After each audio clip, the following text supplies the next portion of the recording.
estavam em missão, né? E sua mãe fala que vocês estavam passando por uma dificuldade tão grande, não tinha nem pão para tomar café de manhã. Meu Deus. E aí vocês foram dobrar o joelho para orar. Conta o que aconteceu. Essa é de Cascavel? É, Essa experiência? Então, porque é tanta dificuldade que a gente tem que se localizar geograficamente. Essa foi no sul ou essa foi no norte? Essa foi no sul, pastor Sandro. Deixa eu só ver aqui aonde foi essa dificuldade aqui. É que nem, Norte, sul, leste, oeste. é que nem Paulo. Quando você pergunta, Paulo, você já foi preso? Calma aí. Deixa eu ver. 50 vezes açoitado 39 chibatadas. É mais ou menos isso, se localizar geograficamente. Bom, gente, esse testemunho é um testemunho que me comove muito e eu gosto muito de compartilhá-lo. Porque nós fomos enviados para fazer missões no estado de Cascavel, no Paraná, no estado do Paraná, na cidade de Cascavel. E quando nós chegamos lá, era uma igreja muito bonita, uma estrutura muito boa. Pastor Sandro não tinha um crente para fazer um chá. Como assim? Sabe o que é uma igreja com 0 membros? 0 membros. No culto de posse do meu pai, quando ele foi tomar posse da igreja para assumir o trabalho, estava apenas a nossa família, o pastor que deu posse a ele, e o pastor se despediu, voltou para São Paulo e ficamos nós. Apenas nós. Isso você tinha quantos anos? Uau. 9 anos. Eu fiz 10 anos lá. E eu me lembro de nós irmos para os cultos e meu pai se preparava, meu pai pregava como que para uma multidão. E Viviane, agora você tem a oportunidade de cantar até 2 hinos, dava tempo, né, no culto. Agora dá tempo, né? Hoje passou de 2, o pessoal já vai, como assim? Exatamente. E no culto não havia ninguém. Meu pai, sempre muito motivado com a obra, arregaçou as mangas e disse, vamos pro evangelismo. Evangelizávamos o dia inteiro. Era entregando folheto, eu, Samuel, Divaldinho, minha mãe, meu pai, o dia inteiro. Chegava à noite no culto, adivinha? Não ia ninguém. Estávamos os 5 ainda no culto. E nesse cenário de esforço espiritual de um lado, nós começamos a passar muitas necessidades materiais de outro. Começou faltando a mistura, acostumamos-nos a faltar a mistura, começou a faltar o feijão. Aí quando a gente acostumou a ficar sem o feijão, começou a faltar o arroz, demora um pouquinho, começou a faltar tudo, absolutamente tudo. E eu me lembro de que um dia que é o auge, que é o dia desse testemunho que a Jéssica mencionou, obrigada por ler o nosso livro, que linda. Esse dia, eu me lembro, Divaldinho amanheceu o dia chorando, e o Divaldinho não parava de chorar. E meu pai chegou de um momento em que ele estava fazendo esse evangelismo e era um dia de sol muito quente, eu me lembro disso como se fosse ontem. E ele perguntou, por que essa criança está chorando? Dileuza, por que o Divaldinho não para de chorar? Aí minha mãe, por nada. Aí meu pai disse, não, ele tem alguma coisa, ele não para de chorar, por que ele está chorando? Aí o Divaldinho mesmo respondeu, porque eu quero leite. E todo mundo sabia que não tinha leite. E já tinha alguns dias que o Divaldinho não tomava o bendito do leite, ele era neném, né? Ele era bem pequenininho mesmo, arrastando a fralda para cima e para baixo.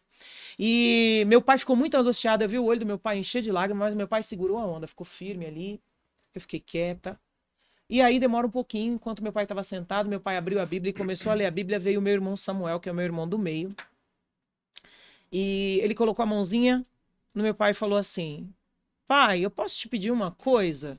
Aí meu pai falou, claro, meu filho, o que você deseja? Ele falou, eu sei que eu acho que eu nem devia pedir, mas eu só queria metade de um pão. Não é nem um pão inteiro, pode ser a metade de um pão. Quando ele falou isso, eu queria a metade de um pão, meu pai não aguentou. Meu pai começou a chorar, colocou as mãos no rosto assim, e chorava em alto. Porque não tinha metade de um pão para dar para os filhos. E eu, como filha mais velha, fiquei meio perdida. E meu pai saiu, nós morávamos no fundo da igreja. Meu pai saiu e entrou dentro da igreja, minha mãe olhou para mim e disse assim, vá com seu pai, não deixe seu pai ficar sozinho, vá ficar com ele nesse momento. E eu fui para a igreja e na minha mente de criança eu me senti perdida, porque eu fiquei pensando, o que eu faço? Eu oro junto, eu abraço meu pai, eu finjo que não estou vendo para ele não ficar com vergonha, imagina, como se fosse possível eu não ver que ele estava chorando daquele jeito. Eu fiquei perdida, eu não sabia o que fazer, e eu vi quando meu pai subiu em cima do altar e meu pai deitou de barriga para baixo. E quando ele deitou de barriga para baixo, eu sentei no primeiro banco e fiquei vendo ele chorar, e ele ficava falando assim para Deus no altar, mas o senhor não é o pastor do Salmo 23? O senhor não falou que o senhor é o pastor do Salmo 23 e o nada me faltará? Tá faltando tudo, tá faltando tudo. E ele chorava. Enquanto ele chorava, eu fiz uma oração assim, daquelas que hoje a gente sabe nem é teologicamente correta. Porque eu disse, Deus, eu estou te pedindo por favor.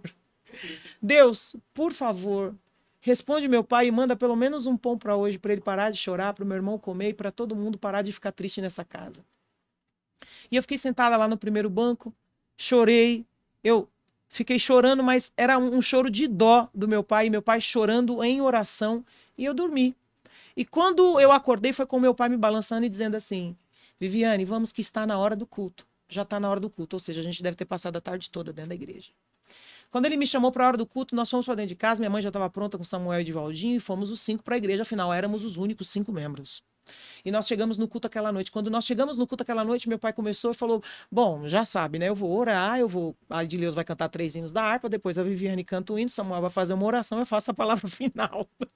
Encerrou o culto, que é para nós mesmos, né? E aí, quando meu pai estava na distribuição do culto, ele começou a cantar os hinos minha mãe começou a cantar os hinos da harpa. Gente, como Jesus é maravilhoso. Glória a Deus, te amo, Jesus. Aleluia. Quando minha mãe começou a cantar os hinos da harpa, de repente entrou uma mulher pela porta principal da igreja. A gente pensou até que ela estava perdida, porque a gente já sabe, não iam pessoas, não importa o quanto a gente evangelizasse, parecia que não dava resultado. E, pastor, há um tempo em que a gente só semeia mesmo, e parece que não chega o tempo da colheita. Há estações em que a gente tenta, em que a gente se esforça, em que a gente despreende esforço e não vê resultados. Daí eu me lembro de tantas passagens, a pesca maravilhosa, uma noite inteira de esforço que não tem resultado. Eu me lembro da parábola do semeador que sai semeando e demora para ter resultado. Onde tem resultado ainda demora. E eu fico pensando como Deus gosta de trabalhar com tempos. Como ele trabalha com estações, como as respostas não são instantâneas. Eclesiastes 3:10, né? Há Todas as coisas. Tempo, é verdade. Tem um tempo determinado. Há um tempo. Tem algum tempo. crente ouvindo a gente? Presta atenção. Há um tempo, é verdade. Há um tempo para tudo. E aí aquela mulher entrou pela porta principal e sentou, e eu vi que o rosto dos meus pais se iluminaram quando vi uma pessoa entrar. E resumindo a história, naquele culto participaram mais ou menos 5 ou 6 pessoas e a gente se sentiu como se fosse um congresso com 1 milhão de pessoas por aquelas 5 pessoas que adentraram o culto e parecia assim, uma igreja lotada com 5 pessoas. Jéssica, foi tremendo. Foi uma bênção. A gente cantava com mais vontade, a gente orava com mais vontade, a gente pregava com mais vontade. E quando acabou o culto, meu pai fez o apelo, e nesse apelo um rapaz aceitou Jesus. Um rapaz das pessoas que estavam ali. Esse rapaz aceitou Jesus e abraçou meu pai. Meu pai trocou contato, pegou o nome e vamos acabar então e vamos fechar a igreja. E a gente fechando a igreja, o rapaz não ia embora. E meu pai apagando as luzes e o rapaz não ia embora. E meu pai ia pro banheiro para poder fechar as portas e o rapaz ia seguindo meu pai. E falava, pastor, olha, eu não tenho nem vontade de ir embora, que eu senti uma coisa tão maravilhosa aqui. Olha, pastor, olha, não me dá vontade de ir embora. E meu pai começou a rir e disse assim, ô meu filho, mas vai chegar uma hora que você vai precisar ir embora. Você pode até ficar mais um tempo, mas chegar uma hora que você vai precisar ir para sua casa. Aí ele olhou para meu pai e falou, mas é que, pastor, na verdade eu preciso falar uma coisa para o senhor, mas eu tô sem jeito, eu tô com vergonha. Eu preciso falar uma coisa para o senhor. Meu pai falou, imagina, nós somos família agora, nós somos família de Deus. Pode falar, conta para mim. O que é que você quer me falar que você está com vergonha? Pastor, é que sabe o que é, pastor? Pastor, eu trabalho numa padaria. Meu pai falou, é mesmo? E você tá com problemas lá? Você tá precisando de uma oração? O que é? Não, pastor, eu tô muito constrangido. O que foi, meu filho? Porque eu não sei, eu senti uma vontade aqui, eu sei que o senhor nem precisa, mas eu queria saber se todos os dias, quando eu estiver voltando da padaria de madrugada, se eu poderia passar e deixar pão aqui. Será que eu posso deixar pão na janela do senhor? Eu sei que é pouco, talvez o senhor nem precise de pão, mas é uma coisa que está queimando dentro de mim. Será que eu posso deixar pão? Aí o meu pai olhou para ele e falou, se você pode deixar pão, você pode, meu filho. Sim, você pode, meu filho. E aí ele foi embora e meu pai chorando, meu pai chegou e falou, vocês não vão acreditar no que aconteceu. A gente, o que aconteceu? Aquele rapaz é padeiro e não foi nem eu que pedi, ele pediu para deixar pão em nossa janela. E a gente ficou tudo, sério, pai? Mas quando? Agora? Pai, quando? Ele falou, não, de madrugada. Mas se vocês quiserem, vocês podem esperar. Adivinha se a gente dormiu, né? De jeito nenhum. Ninguém dormiu naquela casa. E meu pai falava, vai dormir. Quando ele estiver passando, eu chamo vocês, podem dormir. Imagina, a gente morrendo de vontade de comer pão, quem dormia? Ficamos nós 3 na sala, eu me lembro até hoje. De repente a gente escutou, acho que era umas 4, 5 horas da manhã, a gente escutou o portão abrir, porque meu pai deixou o portão aberto para ele atravessando o quintal, era um quintal muito grande, ele atravessou o quintal e colocou uma coisa na janela e a gente, vamos. Meu pai, não, espera ele ir embora, espera o rapaz ir embora. Que pressa é essa? A gente vai logo, pai. E o rapaz foi embora. Quando nós saímos lá fora, meu Deus, como é que Deus cuida dos seus?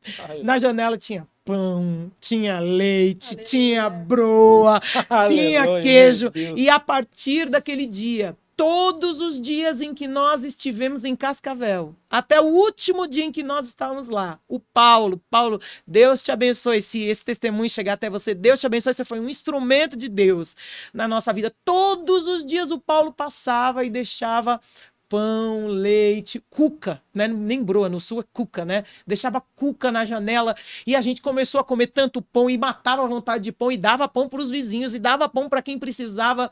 E eu me lembro de um dia ouvir o meu pai na igreja chorando e falando assim para Deus. No mesmo altar que ele chorou e perguntou, Senhor, mas o Senhor não é o pastor do Salmo 23? Que nada me faltará? Eu vi meu pai no altar, para a glória de Deus, dizendo, o Senhor é o pastor do Salmo 23 e o meu cálice transborda. Porque de fato os nossos armários estavam transbordando da provisão de pão que Deus enviou. Agora veja como é que o Senhor é maravilhoso nos detalhes. Como o cuidado do Senhor é perfeito. Mas é necessário que a gente passe por momentos de privação, por momentos realmente em que nós vamos conhecer uma faceta de Deus que talvez a gente ainda não conhece. Se a gente não passasse fome, como nós conheceríamos o provedor? Se de vez em quando nós não ficássemos doentes, como nós conheceríamos o Deus que sara? Se nós não pecássemos, como conheceríamos o Deus que perdoa? Se a gente não ficasse fraco, como nós conheceríamos o Deus que fortalece a nossa existência? Obrigado, então tem gente que pergunta muitas vezes, mas por que eu passo por isso? Por que eu passo aquilo? Primeira pergunta que eu quero te fazer, eu quero te responder com uma pergunta. Por que não? Por que não? A pergunta não é por que eu passo, é por que não passaríamos? Por que não passaríamos? Por que não experimentaríamos, muitas vezes, o cálice de lágrima que até Jesus bebeu, pastor Sandro? Até Jesus bebeu. Então, a gente experimenta situações difíceis, mas aí a gente conhece lados de Deus, a sua multiforme sabedoria manifestada através de ações práticas. A gente conhece lados de Deus que, de outra maneira, a gente não teria oportunidade de conhecer.